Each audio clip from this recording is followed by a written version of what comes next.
C'est bon? Alors, on va aller de Dieu, on peut commencer. On va rapporter quelque chose qui est important, puisque c'est le jour de Yom Houledet. Vous savez que c'est une aura du Rabbi de fêter son jour de Yom Houledet, le jour de son anniversaire. Il faut se rappeler quand même que, puisque c'est le jour de l'anniversaire, c'est le jour où Akadosh Baruch Hu, il a décidé de donner toute la puissance à cet enfant qui vient de naître, et pour toute sa vie, et ce jour revient. C'est ce jour où on reçoit toute une puissance spéciale. En fait, ce qu'on appelle la Neshama. Cette Neshama, ce qu'on appelle plus que la Neshama, le Mazal. C'est-à-dire ces influx divins qui vont venir et qui vont donner de la puissance à cet enfant qui est en train de sortir du ventre de sa mère. Et ça y est, les entrailles de sa mère, l'enfant naît. C'est ce jour où Akadosh Baruch Hu a décidé pour la personne, où il lui donne toute sa puissance pour toute la vie. Bon, nous, on sait que dans le judaïsme, le temps existe, c'est une création de Dieu, mais en fait, dans l'absolu, le temps n'existe pas. Puisqu'on sait qu'Akadosh Baruch Hu, lui, il est au-delà du temps, Akadosh Baruch Hu, il était, il est et il sera. Même quand tout aura disparu, il sera encore là. Quand il n'y avait personne, il était présent. Et donc, chez Akadosh Baruch Hu, il n'y a pas de temps. Donc, dans le Hémet absolu, il n'y a pas de temps. Maintenant, pour pouvoir que nous, on puisse vivre, dans le monde qu'il a créé, dans ce monde qu'on appelle le Olam HaTarton, l'Olam HaAsiya Tarton, la Kabbalah, on appelle que ce monde-là s'appelle le Olam HaAsiya Tarton. Dans ce monde-ci, Akadosh Baruch Hu a demandé qu'il y ait le temps. Bon, en tout cas, donc on a expliqué le cycle du temps, et donc quand arrivent toutes les fêtes juives, on s'arrête au même jour. Quand est arrivé Pessah, c'était le 15 du mois de Nissan. Le 15 du mois de Nissan est marqué depuis la sortie d'Égypte, et la vérité, on le sait, est marquée même avant la sortie d'Égypte. C'est-à-dire qu'on a remarqué qu'Abraham Avinu, il mangeait déjà de la matzah. Abraham Avinu mangeait de la matzah, a servi les malachim quand ils sont venus. Avant la naissance de Yitzhak, il leur a servi de la matzah. Donc, il mangeait kasher les Pessah avant la fête de Pessah.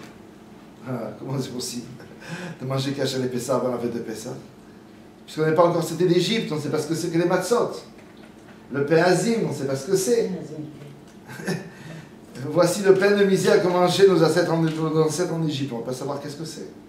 Mais puisque plus tard, ça fera partie des mitzvot que Dieu nous a données, c'est la manière, la mitzvah en fait, ce qu'on appelle Retzon Hashem, la volonté de Dieu, et c'est la manière que Dieu nous a donnée à nous de pouvoir nous relier avec Akadosh Baruch Hu. Avraham Avinu, à son niveau à lui qui aime tellement Akadosh Baruch Hu, alors il arrive à comprendre quel est le Ratzon de Dieu. Et il arrive à comprendre que dans le plaisir et dans la volonté de Dieu, il y a la fête de Pessah. Et donc il arrive à vivre Pessah avant Pessah. Et il comprend ce cycle, que maintenant, le 15 du mois de Nissan, avant la fête de Pessah, puisqu'on se trouve en fait 400 ans avant la fête de Pessah, il fait déjà Pessah. Ça veut dire que si on était suffisamment doué, et en pouvant comprendre les Neshamot, on aurait pu fêter l'anniversaire de la maman de... Comment vous êtes, Lisette. On aurait pu fêter l'anniversaire de Lisette avant sa naissance. Bon, en principe, on attend la naissance pour pouvoir fêter l'anniversaire. Mais il faut savoir que depuis la création du monde, on va dire, Kadosh Baruch Hu savait que ce jour-là, ça serait la naissance de Madame Daya. Depuis que vous êtes né, Akadosh Baruch Hu vous remet chaque année cette puissance que vous avez depuis le moment de la naissance.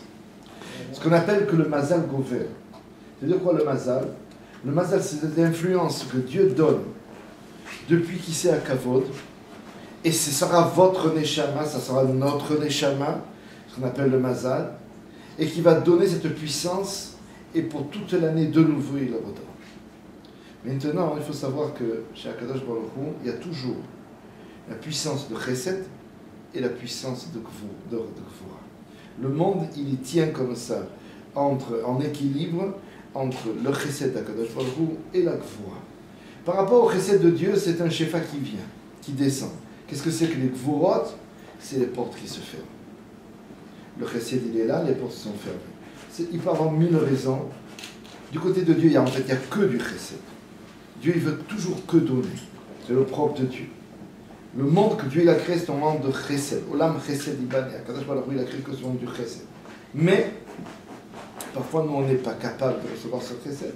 Pour X raisons. Alors, ce chesed va se refermer. Les portes vont se refermer. Et comment ça s'appelle dans la chambre de la Hassidut? Des gvurot. Qu'est-ce que nous, on essaye de faire tout au long de notre année, quand on était, par exemple, à la fin de la fête de Sukkot, on a Hoshana Rabbah. À la fin de Hoshana Rabbah, après avoir fait toute cette nuit d'études, après la tfila de Shacharit, on va prendre, après la prière du matin, on va prendre de la harava, et on va prendre 5 tiges de harava, on va les regrouper ensemble et on va frapper par terre.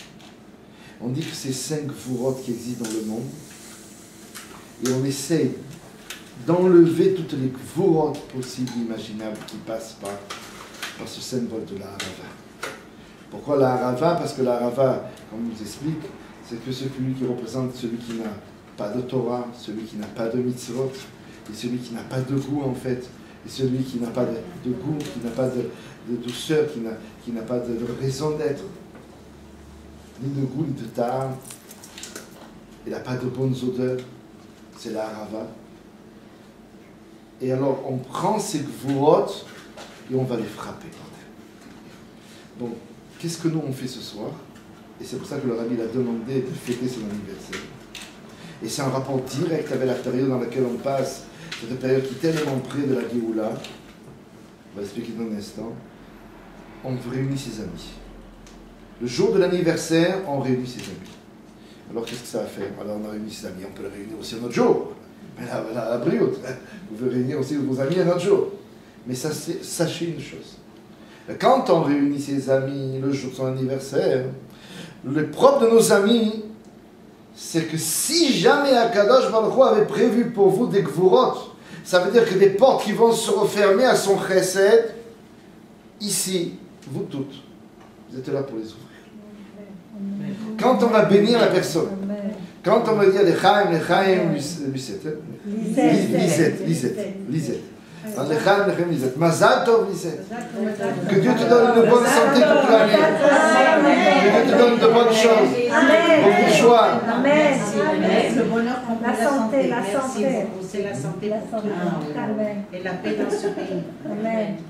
Alors, chaque chose que toute personne se trouve présente ici vont te souhaiter. En même temps, tu leur diras pour toi aussi. Hein, si déjà, tu profiteras de nous bénir à nous aussi, les attachés. Tu vas profiter aussi de les bénir. Mais sachez qu'une chose, vous êtes en train d'ouvrir les portes. Les portes qui, pour X raison, il peut. Akadosh Baruch Hu, il a décidé, non mais, elle ne peut pas supporter ce chesed. Elle ne peut pas supporter. Alors, nous, ce qu'on fait, c'est que oui, elle peut supporter ce chesed. Oui, on est en train de lui préparer son kéli, que le chesed de Dieu soit jusqu'au bout, et même quelque chose qu'elle n'aurait jamais rêvé,